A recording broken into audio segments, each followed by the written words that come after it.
Good morning, good evening, everyone. This is Luda Kopikina with GAI Insights. Welcome to Daily AI News Review, where we rate articles essential, important, and optional. You can find the articles at gaiinsights.com/articles. Today, I have our regular crew, John, Ankaj, Adam, and Paul. And we have a wonderful guest, Ben Faircloth from Seeker. So welcome, Ben. Thanks for having me as always. And maybe you take 30 seconds to tell us about Seeker that you're with, what it does, and your role in it. Yeah. So again, I'm Ben Faircloth. I lead the AI solutions and evangelism at Seeker. And so I spend most of my time scoping, designing, deploying agentic AI solutions. And that's really what Seeker Flow provides from Seeker. It's an end-to-end generative AI platform, everything from ingest, fine-tuning data creation based on your data. It allows for, inference, a full agentic, framework that we have in our SDK and in our UI. And we really focus heavily on explainability, transparency, and making sure that you are deploying generative AI systems that you can trust in critical infrastructures. Wonderful. Thank you so much for being here. Let's proceed to the first article, Ankash, please. Sure, thanks, Luda. So the first one that we have for today comes from Alibaba, and they have launched Queen 3 Max, which has 1 trillion parameters, blazing fast response speed, and API availability. Yeah, they have been heavily at work. They've introduced several models. This is their largest, and they claim the best. What did you think about this, Ben? Yeah, I mean, at the end of the day, especially as we're talking about practitioners in the AI space, size does not always equate to capability. And so, of course, they are pitching this as their flagship max tier. And so it's meant to compete against GPT-4, Gemini, Claude. I'd say that's very promising and something that we should continue to watch. These Qwen models are fantastic. We host many of them in Seeker for various use cases. What we haven't seen from the article are really any benchmarks against some of the top tier models. Also important to note that this is still a proprietary API only model. And again, transparency on training data, reasoning capability is still unclear. So there's no evidence yet that this is a true reasoning model. It could just be a scaled up pattern prediction. And again, like I mentioned, raw size, it rarely predict success. But that being said, I do think this is an article worth taking a look at because of who it's about and how they're competing in the market right now. Obviously, you would want to take this model and test it against real workflows, take it outside of just a foundation model itself. Look at how does it work with tools? How does it actually work within an agentic framework with context augmentation? So I think it's an important article. What was also interesting, they seem to be going at the pricing that is at par with the models out there. So they decided not to go open weights and open source, it seems like. So we'll see what their real announcement is. What did you think about this, Adam? I'm right there with Ben. I think if it were anyone other than someone who's really right at the frontier, it would probably be an incremental optional kind of piece of news. But they are right up there at the top, and so it's something that people need to be aware of. Okay, Ankaj, you monitor the vendors in the space. What did you think? No, I'm with Ben and Adam on this, Luda. Certainly an important development. While it's not a reasoning model, but I think it works really well. I experimented with it today, so a really great sort of output on deep research, then coding, etc. So I think important news. Okay, important. John, Paul? Yeah, definitely important for me. One of the things I've been looking for in Ankaj or Ben, maybe you guys have seen it. I want to see a chart that shows all these 10 to 15 leading Chinese models and which ones are being actually supported by AWS and Azure. Certainly, we've seen DeepMind over there. I think some of the Glen models are over there. Yeah, Qwen was supported, but I don't know about this model, but it was from the very beginning because they're pretty they're pretty impressive in terms of performance. I know, because we keep talking about a couple different things, talking about how powerful the AI models out of China are coming, talking about the massive increase in total cost of ownership because of the explosion of tokens and reasoning models. And we keep talking about how many of these large enterprises are getting comfortable using a DeepSeek if it's hosted within Azure. So I think we may see a lot more Chinese open models over the hyperscalers. Yeah, Paul, I would say, and again, I can speak from the Secretflow perspective, because we do host various models, and really it's driven by demand, and we are hosting many of the Quen models just because we speak to folks who are understanding how well they're performing, and they're willing to assume, I don't want to say risk, but they don't see that as, it coming from China being a barrier. Obviously, when you're working in other sensitive agencies or that type of thing, it'll be a little bit of a different conversation. But from a commercial application, we are seeing demand for these models. Wonderful. Okay, important it is then. Let's proceed. Just want to throw in real quick, Luda, though, Ben. I think risk is the right word, and you always have to manage risk, and you have to accept certain risks, right, and acknowledge them. So that's a really important point. Yeah, that's fair. Yeah.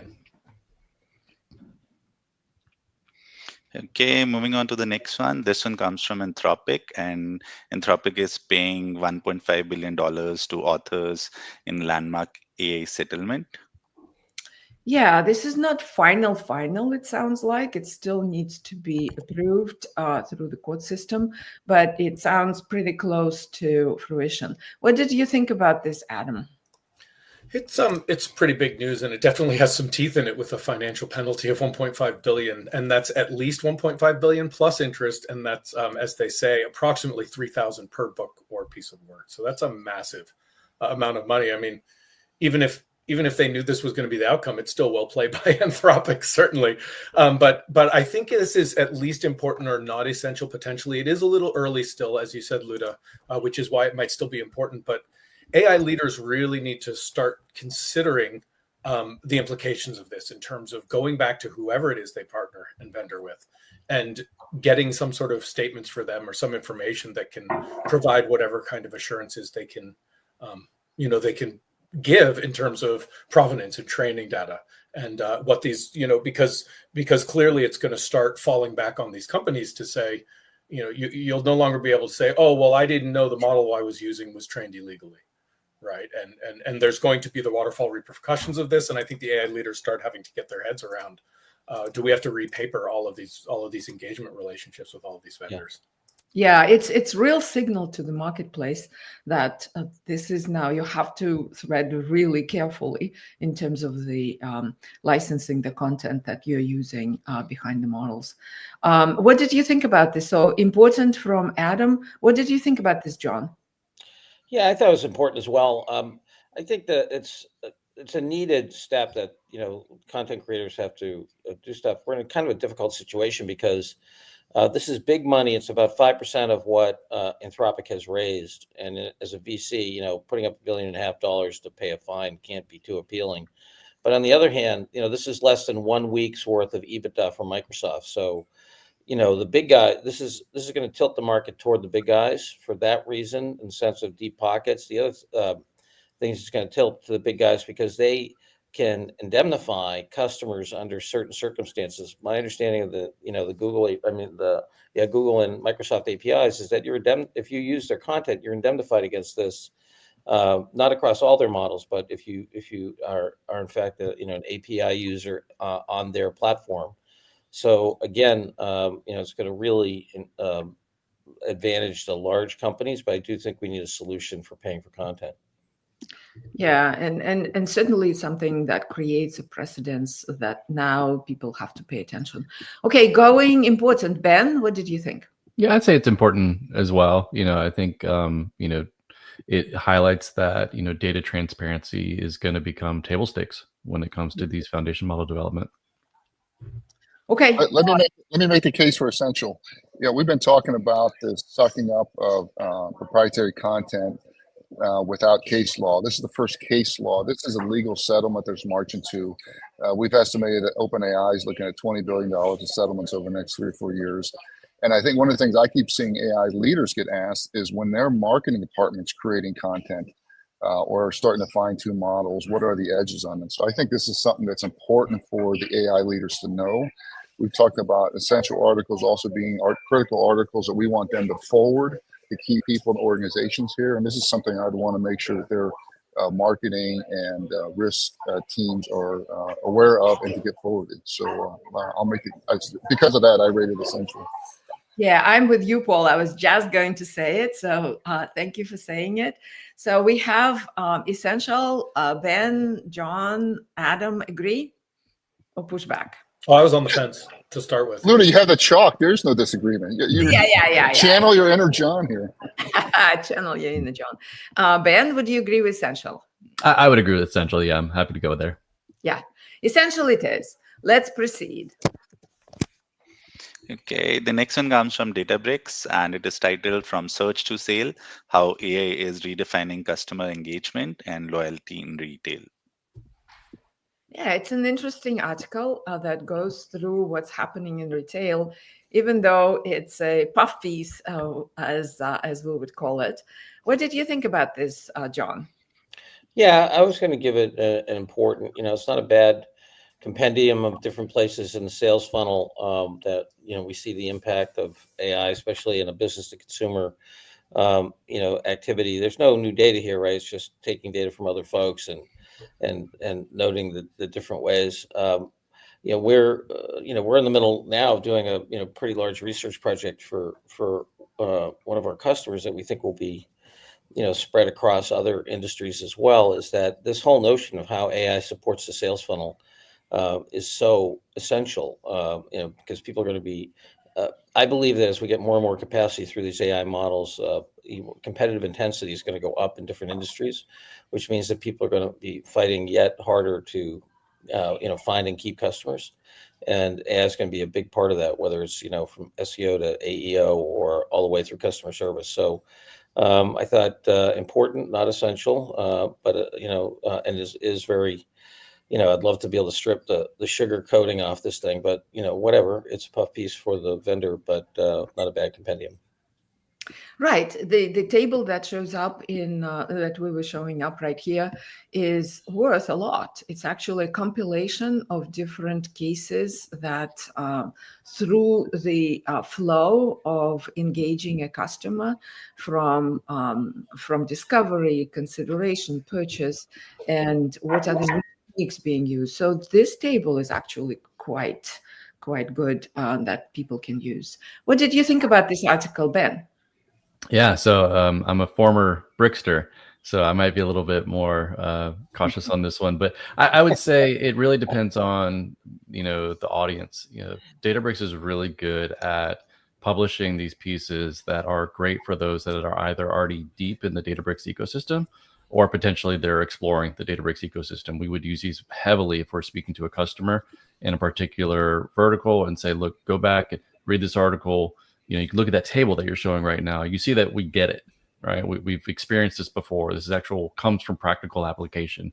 I would say, if you're someone that's been following GenAI in retail, for a long period of time, you probably have already seen all this information.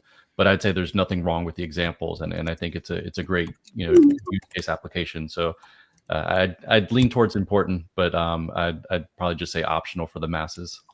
Interesting, because we have a vote here from Vivek saying that's essential because it captures the personalization journey that's so much applicable in other industries is just in retail. It's coming out first, right? So what did you think about this, Adam? Important, essential? I was where Ben was. I was kind of between optional and important. I think hopefully most AI leaders wouldn't take too much away from this that they don't already know, but that's probably giving them too much credit. So I was leaning towards important, but not essential. I think there's just John has a good point. I mean, it's a good compendium of a lot of things that are important for them to know. So okay, going important, Paul. Important. Ankash, okay with important? Yes, Luda. So John mentioned the client that we are working with, right? So I did research for that, and this compendium is nowhere on the internet in this format. So for that reason, important. Okay, important it is. Let's proceed to the next one, Ankash, please. Yeah.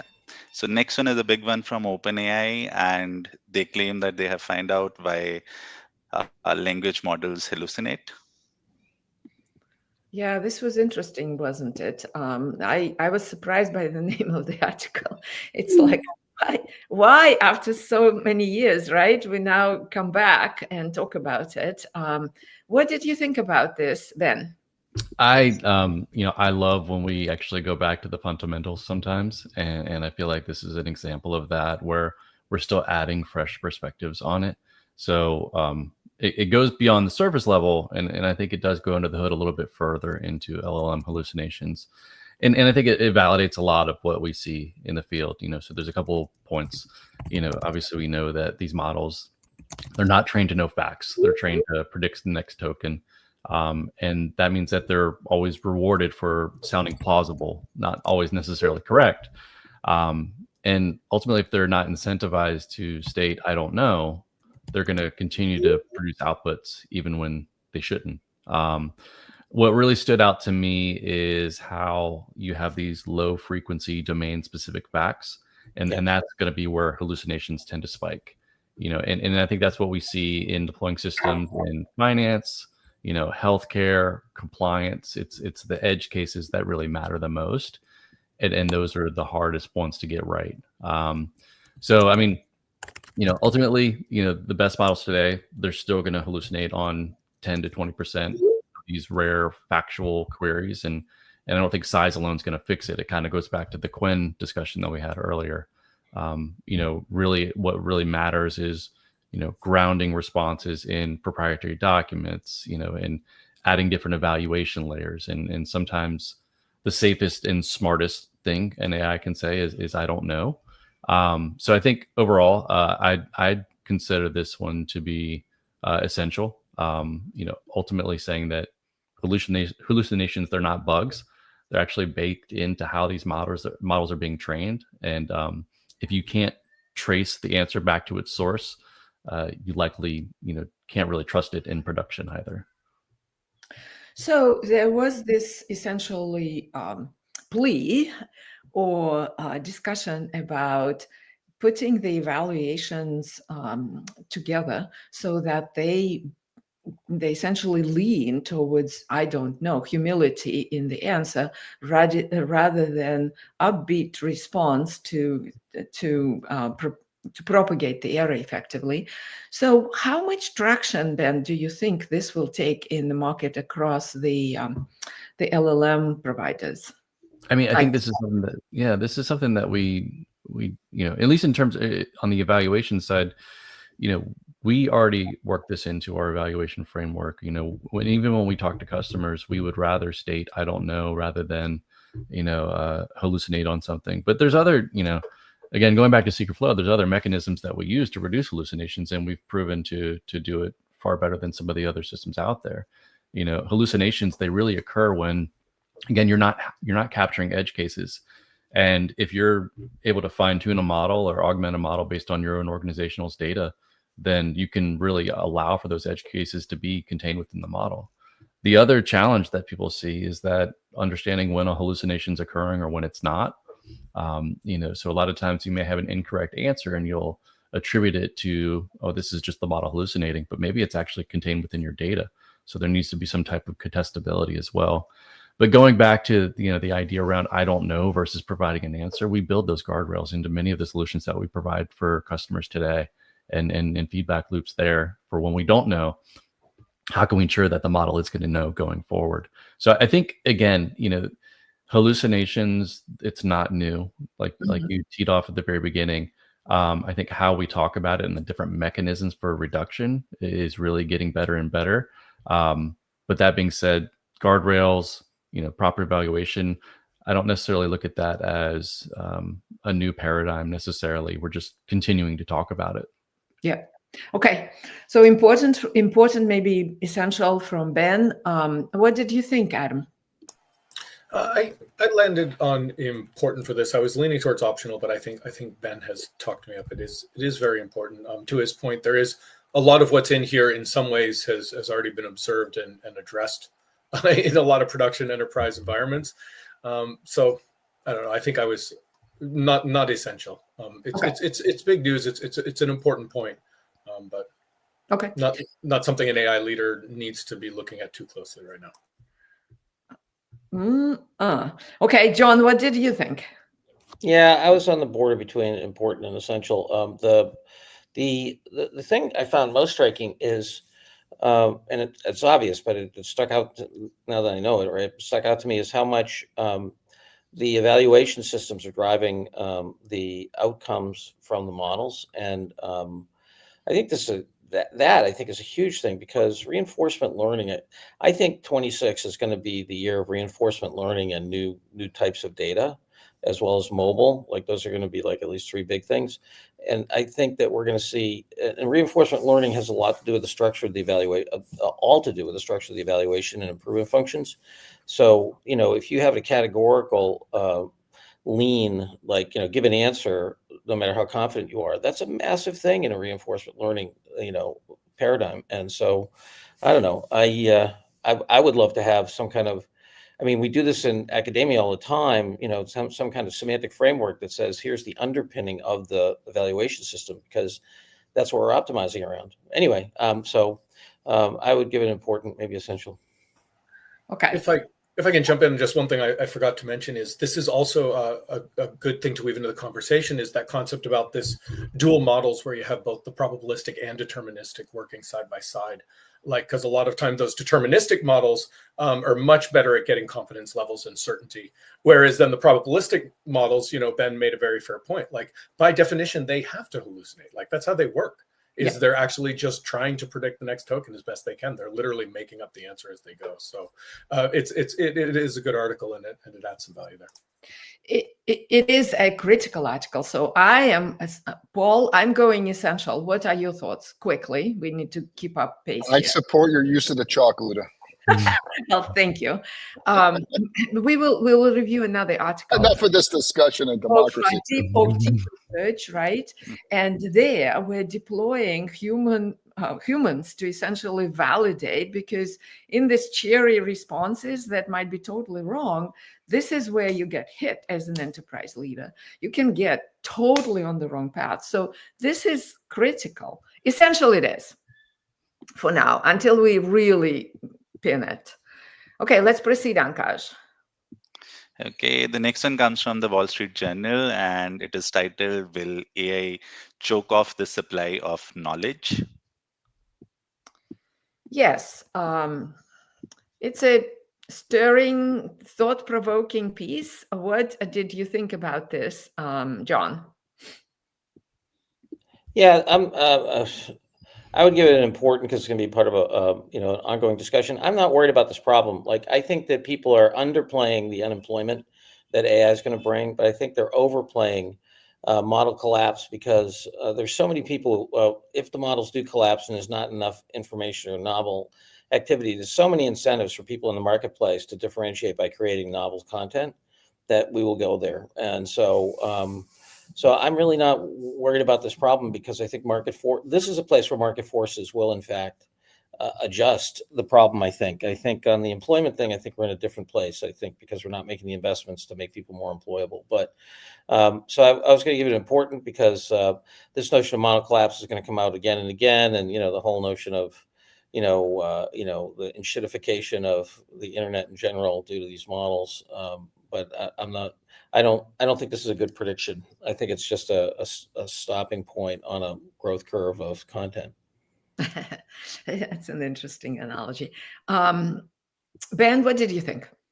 I completely agree with John. I think that what's more likely to happen is, instead of a collapse, there's going to be a shift. You're going to have AI is going to flood the web with low value, surface level content, but there's still going to be, a lot of high quality experts that could, that knowledge is going to become scarcer, more valuable, and it's also going to be likely more gated. So I think, it does put pressure on anyone deploying enterprise systems to track provenance, curate data, prioritize trusted resources, because obviously models are only as good as the ecosystems that they're trained on.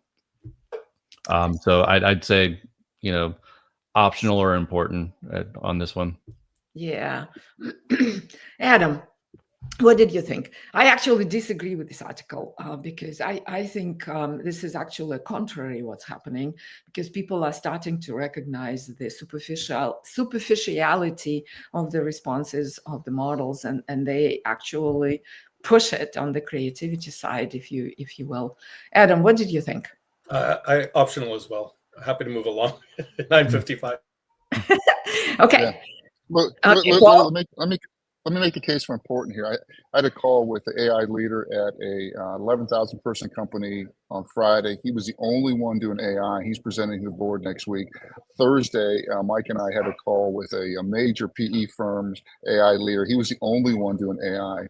Both these people are walking into rooms where most people read the Wall Street Journal, and neither of them read the Wall Street Journal here. So I think it's important for AI leaders to be aware of what's in the Wall Street Journal, even if it's not always important, because that's where these executives are getting a lot of information. So important for that. If it wasn't all Wall Street Journal, I totally agree with that, and it's optional. Okay. All right. Ankash, your thought?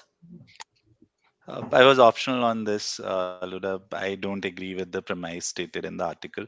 The author was not able to make a suitable point here. So he was oscillating between two extremes. So that's why optional for me. Okay. And Ben? I think I already said optional Well, on this. Oh, yeah. Optional. Right. Okay. I'm going to put it as optional. Just make it important, Luda. Go on, just do it. You know you want it. Optional it is. Let's proceed. I mean, we have to be true to our core. I agree that it's Wall Street Journal, but if they are putting in things that we disagree with, several of us, I think optional. Let's proceed. The last one that we have for today. Yep. Sorry, Luda. The next one that we have for today comes from McKinsey, and it is titled "From Potential to Performance: Using GenAI to Conduct Outside-In Diligence."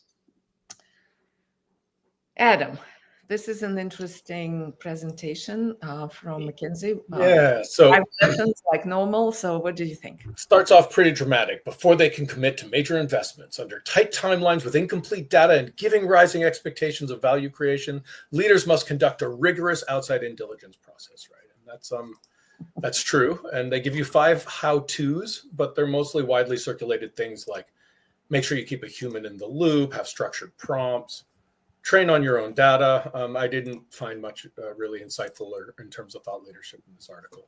Maybe important because it's a good synopsis or consolidation of what's already there, but it wasn't enough for me to really tip it over into important from optional. John, what did you think?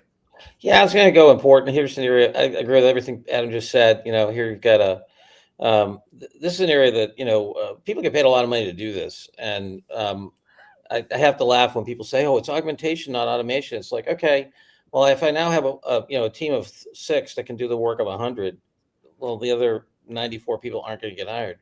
So automate somebody.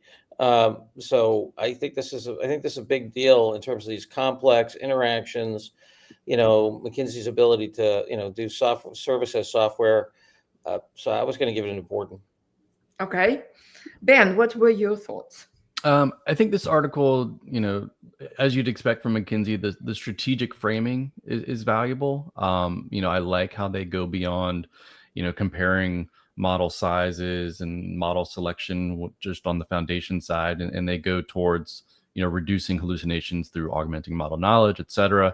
I think the challenge for me on this one is that it skips a lot of the messy parts. It doesn't read like it's coming from someone who's, carried the operational load of deploying these systems and has the battle scars necessarily.